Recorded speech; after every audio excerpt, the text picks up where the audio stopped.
Ugh. Oh no, that's the hydrochloric acid. It's a good thing I'm immune to it. Alright, we are on Chapter 6, The Giant's Drink. The Giant's Drink. We've had our disappointments in the past. Hang on for years, hoping they'll pull through, and then they don't. Nice thing about Ender, he's determined to ice within the first 6 months. Oh? Don't you see what's going on here? He's stuck at the Giant's Drink in the mind game. Is the boy suicidal? You never mentioned it. Everybody gets the giant sometime. But Ender won't leave it alone, like Pinuel. Everybody looks like Pinuel at one time or another, but he's the only one who's killed himself. I don't think it had anything to do with the Giant's Drink. You're betting my life on that. And look what he's done with his launch group. Wasn't his fault, you know. I don't care, his fault or not, he's poisoning that group. They're supposed to bond, and right where he stands, there's a chasm a mile wide. I don't plan to leave him there very long anyway. Then you'd better get a plan again. That launch is sick, and he's the source of the disease. He stays till it's cured. I was the source of the disease. I was isolating him, and it worked. Give him time to see what he does with it. We don't have time. We don't have time to rush a kid ahead who has so much chance of being a monster as a military genius. Is that an order? The recorder's on. It's always on. Your ass is covered. Go to hell. If it's an order, then It's an order. Hold him where he is until we see how he handles things in his launch group. Graf, you give me ulcers. You wouldn't have ulcers if you'd leave the school to me and take care of your fleet yourself. The fleet is looking for a battle commander. There's nothing to take care of until you get me that. They filed clumsily into the battle room.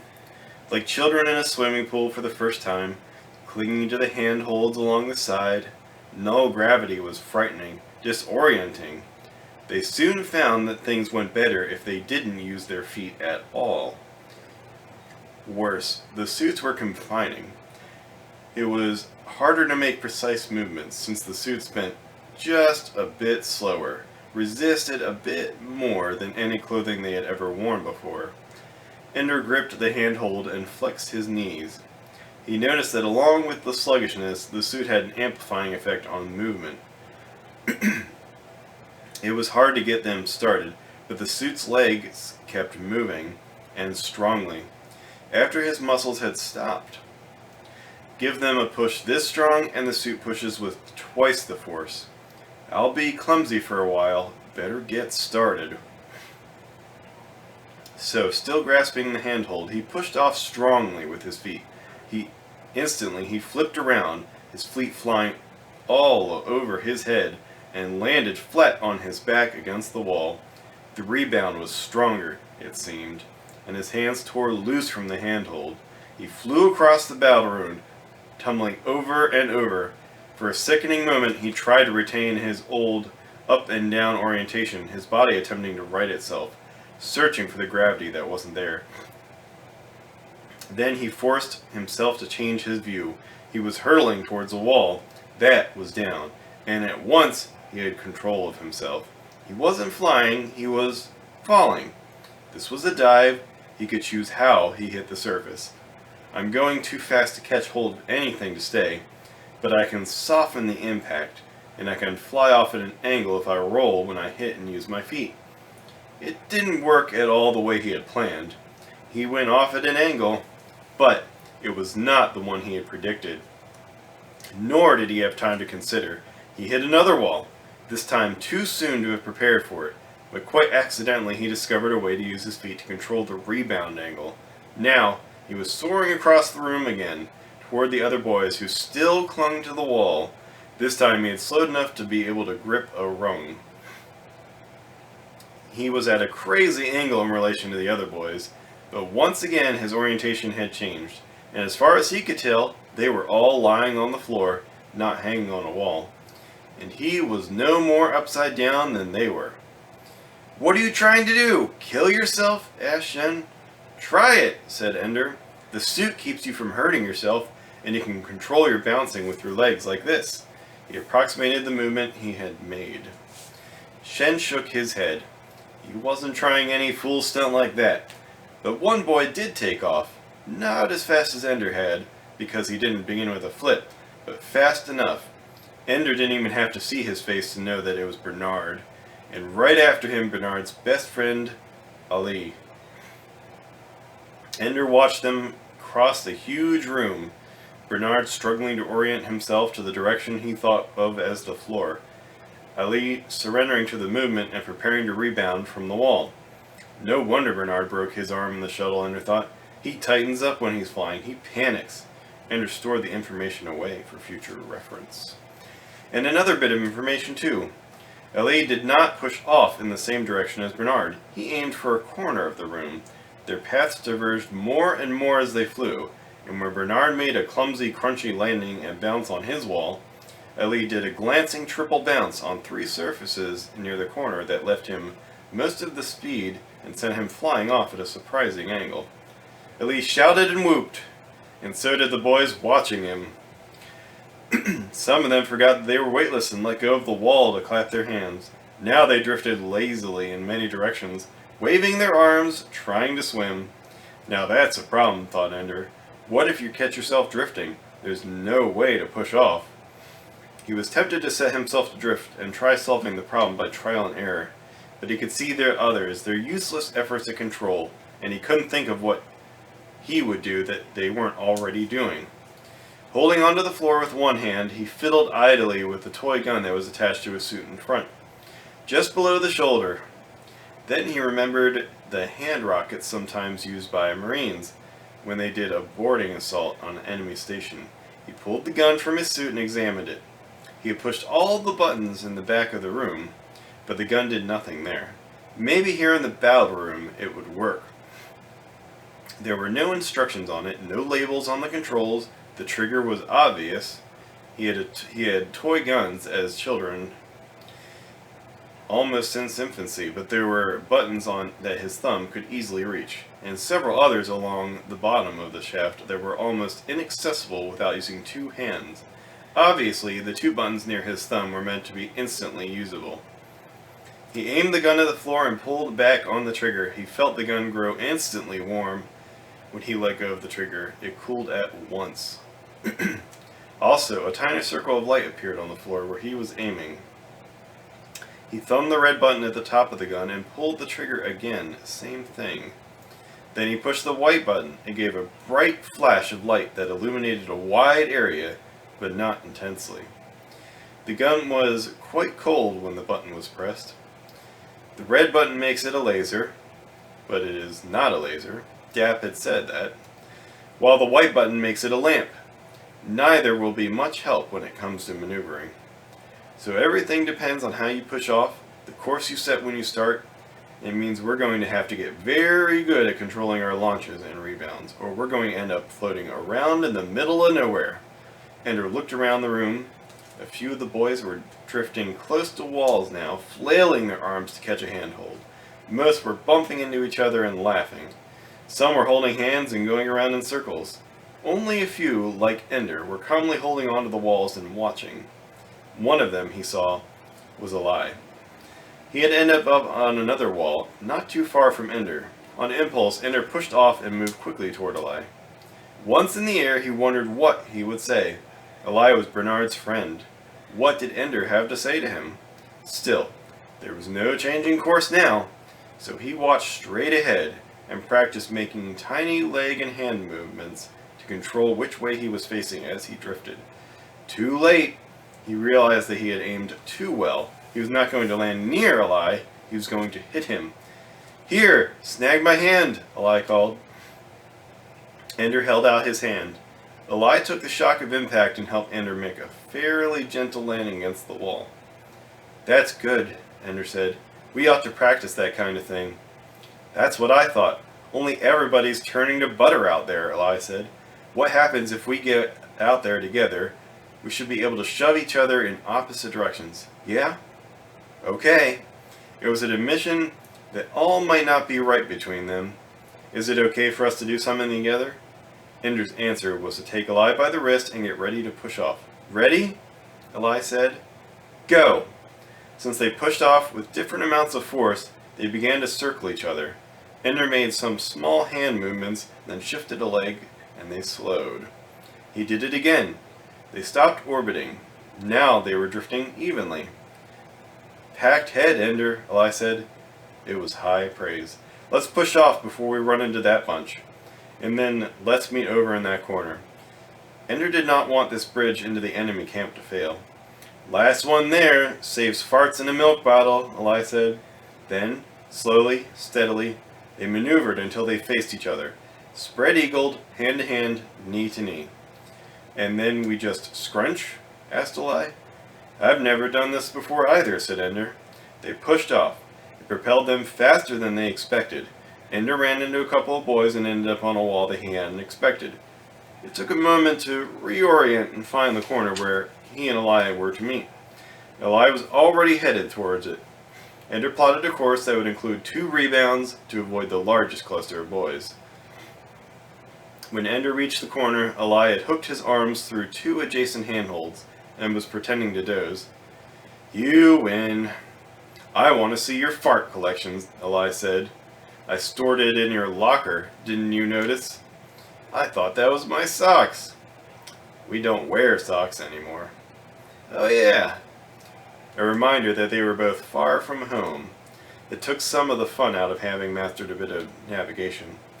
Ender took his pistol and demonstrated what he had learned about the 2 thumb buttons.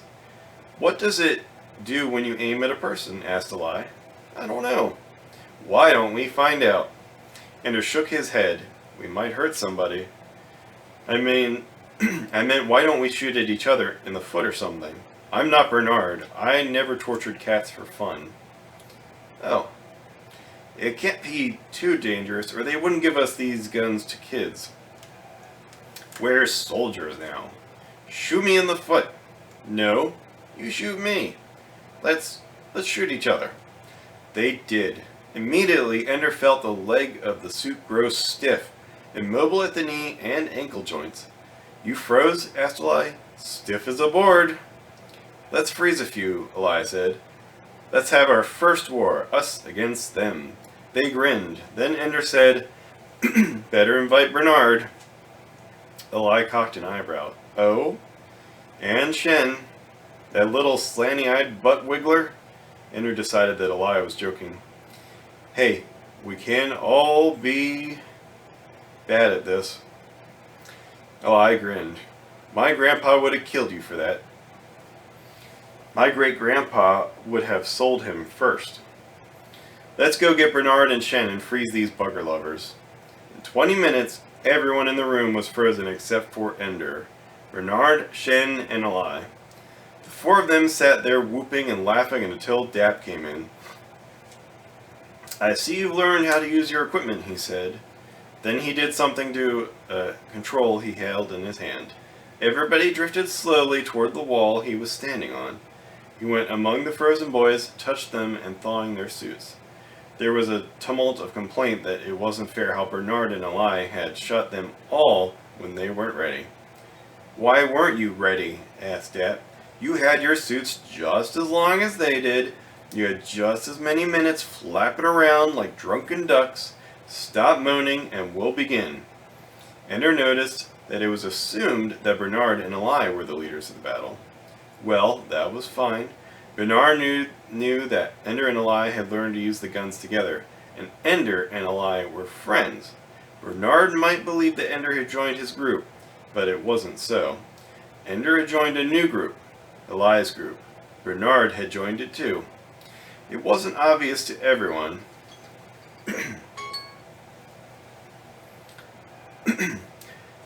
It wasn't obvious to everyone. Bernard still blustered and sent his cronies on errands, but Eli now moved freely through the whole room. And when Bernard was crazy, Eli could joke a little and calm him down. When it came time to choose their launch leader, Eli was almost unanimously the choice. Bernard sulked for a few days and then he was fine, and everyone settled into the new pattern. The launch was no longer divided into Bernard's group and Ender's outcasts. Eli was the bridge. Ender sat on his bed with his desk on his knees. It was a private study time, and Ender was doing free play. It was a shifting, crazy kind of game in which the school computer kept bringing up new things, building a maze that you could explore. You could go back to events that you liked for a while. If you left them alone for too long, they disappeared and something else took its place. Sometimes funny things, sometimes exciting, and he had to be quick to stay alive. He had lots of deaths, but that was okay. Games were like that. You died a lot until you got the hang of it. His figure on the screen, it started out as a little boy. For a while, it had changed into a bear. Now it was a large mouse, with long and delicate hands. He ran his figure under a lot of large items of furniture. He had played with the cat a lot too, but now it was boring. Too easy to dodge. He knew all the furniture. Not through the mouse hole this time, he told himself. I'm sick of the giant. It's a dumb game and I can't ever win. Whatever I choose is wrong. But he went through the mouse hole anyways, and over the small bridge in the garden. He avoided the ducks and the dive-bombing mosquitoes. He had tried to play with them, but they were too easy. And if he played with the ducks too long, he turned into a fish, which he didn't like. Being a fish reminded him too much of being frozen in the battle room. His whole body rigid, waiting for the practice to end so Dap would thaw him. So as usual, he found himself going up the rolling hills. The landslides began. At first he caught again and again. He got caught again and again, crushed in an exaggerated blob of gore oozing out from under a rock pile. Now, though, he had mastered the skill of running up the slopes at an angle to avoid the crush, always seeking higher ground. And as always, the landslides finally stopped being jumbles of rock. The face of the hill broke open. Instead of shale, it was white bread, puffy, rising like dough as the crust broke away and fell. It was soft and spongy. His figure moved more slowly, and when he jumped down off the bread, he was standing on a table. The giant loaf of bread behind him, giant stick of butter beside him, and the giant himself leaning his chin in his hands, looking at him. Ender's figure was about as tall as the giant's head from chin to brow. I think I'll bite your head off, said the giant, as he always did. This time, instead of running away or standing there, Ender walked his figure up to the giant's face and kicked him in the chin. The giant stuck out his tongue, and Ender fell to the ground. How about a guessing game? Asked the giant. So it didn't make any difference. The giant only played the guessing game. Stupid computer. Millions of possible scenarios in its memory, and the giant could only play one stupid game. The giant, as always, set two huge shot glasses as tall as Ender's knees on the table in front of him. As always, the two were filled with different liquids. The computer was good enough that the liquids had never repeated. Not that he could remember. This time, the one had a thick, creamy-looking liquid. The other hissed and foamed. One is poison and one is not, said the giant. Guess right, and I'll take you into fairyland. Guessing meant sticking his head into one of the glasses to drink. He never guessed right. Sometimes his head was dissolved. Sometimes he caught on fire. Sometimes he fell in and drowned. Sometimes he fell out, turned green, and rotted away. It was always ghastly, and the giant always laughed. Ender knew that whatever he chose, he would die. The game was rigged. On his first death, his figure would reappear on the giant's table to play again. On the second death, he'd be back to the landslides, then to the garden bridge, then to the mouse hole, and then if he still went back to the giant and played again, and died again, his desk would go dark. Free play over. would march around the desk, and Ender would lie back on his bed and tremble until he could finally go to sleep. The game was rigged, but still the giant talked about Fairyland, some stupid childish 3-year-old's Fairyland that probably had some stupid Mother Goose or Pac-Man or Peter Pan. It wasn't even worth getting to, but he had to find some way of beating the giant to get there. He drank the creamy liquid immediately. He began to inflate and rise like a balloon. The giant laughed. He was dead again. He played again, and this time the liquid set like concrete and held his head down while the giant cut him open along the spine, deboned him like a fish, and began to eat him while his arms and legs quivered. He reappeared at the landslides and decided not to go on. He even let the landslides cover him once. But even though he was sweating and felt cold, with his next life he went back up the hills until they turned into bread, and stood on the giant's table as the shot glasses were set before him. He stared at the two liquids, the one foaming, the other with waves in it like the sea. He tried to guess what kind of death each one held. Probably a fish will come out of the ocean and eat me. The foamy one will probably asphyxiate me. I hate this game. It isn't fair. It's stupid. It's rotten.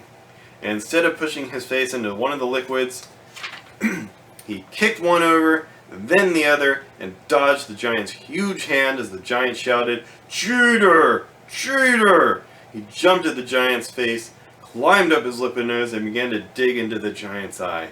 The stuff came away like cottage cheese, and as the giant screamed, Ender's figure burrowed into the one eye, climbed right in, burrowed in and in. The giant fell over backward.